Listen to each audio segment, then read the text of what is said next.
आज मु बनैबी कांजी से रखी कखारू मूला बैगण दही बेसन गोटे चामच आ फुटेवाई रखी भेसुआ पत्र धनिया पत्र रसुण लंका फुटण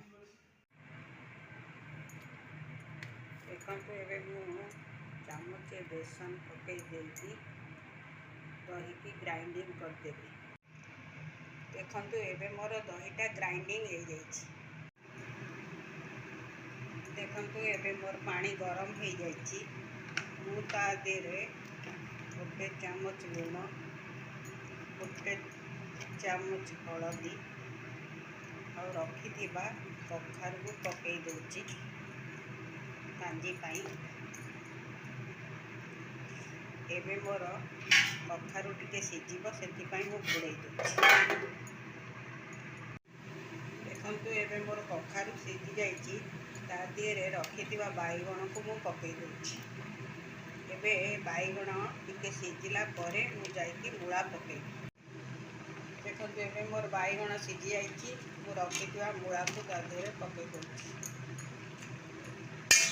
एबे मोर एबे मूला बैगण कखारू सब सीझी। देखो ये मोर सब परिबा सीझी जाइए मु तादेहरे रखी दही को पकई दूची।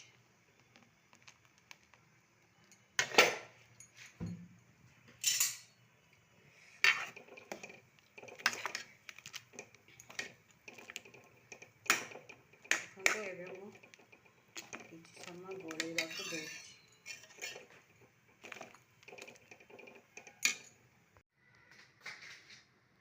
देखो ये मोर कांजी प्रस्तुत हो जाइए। एबे ताकू मु बघारी।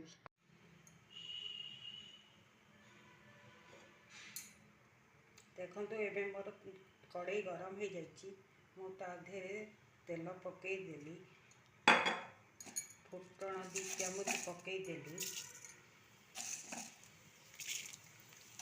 रखी लंका को मु पकई देली रसुण पकई देली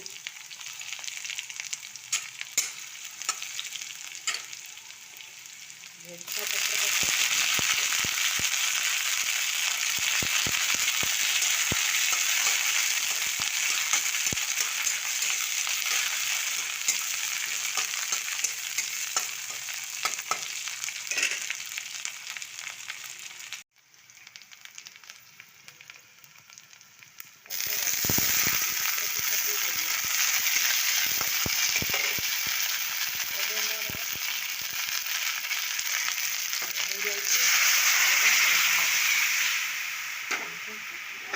एबे मोर कांजी प्रस्तुत हो गला।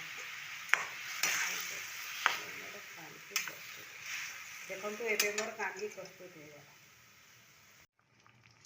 देखो ये मोर कांजी प्रस्तुत हो जाइए। देखो आज मोर प्रस्तुत हो जाइए कांजी।